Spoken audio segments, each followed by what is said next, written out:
Hi Phil, just a review of some of the key points from your golf coaching session today, Friday the 7th of October 2011.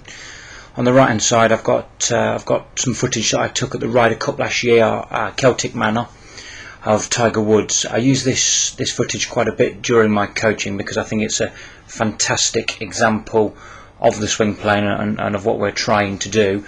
I've got a swing plane line drawn under Tiger's club shaft when he starts. I've got a second line drawn through his shoulder. Now the upper line through the shoulder is just for reference purposes. The key is that original swing plane line that the club shaft starts on. And what you'll see if I wind Tiger through the backswing, the club moves up this initial swing plane until about hip height, and then from hip height the club will move to a slightly steeper plane, but the shaft is always parallel to the original plane line.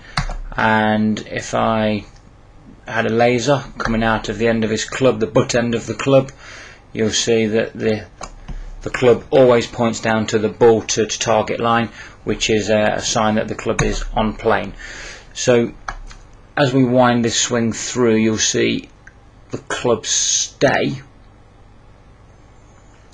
within the shaded area, within the coned area. And a key point for you, what we're working on, is the left arm sits across his chest and across his shoulders. Now from there it makes it easy to rotate back towards the ball and to get the club to drop onto the original swing plane line, and you'll see that happens at about hip height. So there we go, the club's starting to rejoin the original plane, giving a great angle of approach to the ball. So let's just review the key points in this swing. Club stays on plane to about hip height. Club swings to a slightly higher plane but stays within this shaded area. Lowest end of the golf club always points down towards the ball. And then from there rotate back towards the ball, and the club will rejoin the original swing plane at about hip height.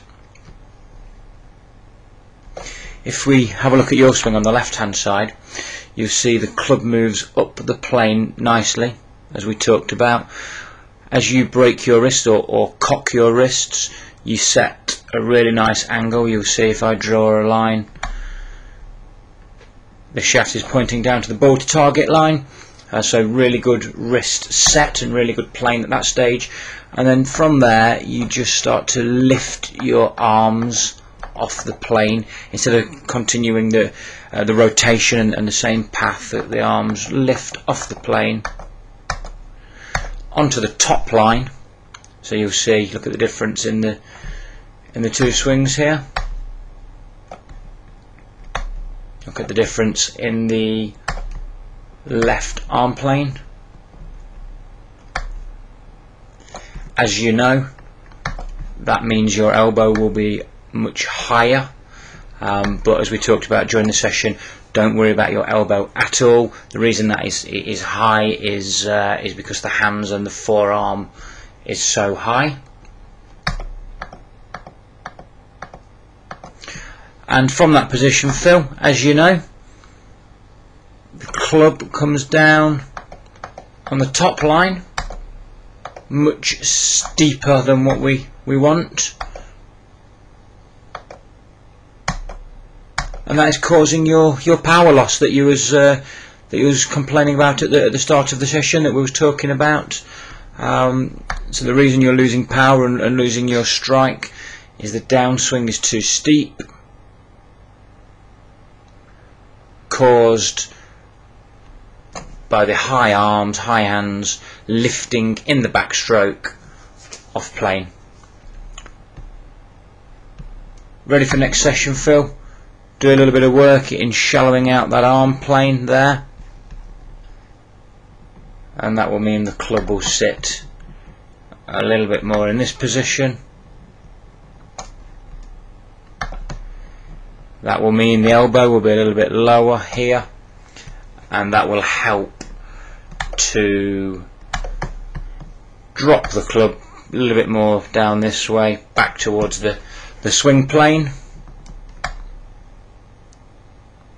as you come down.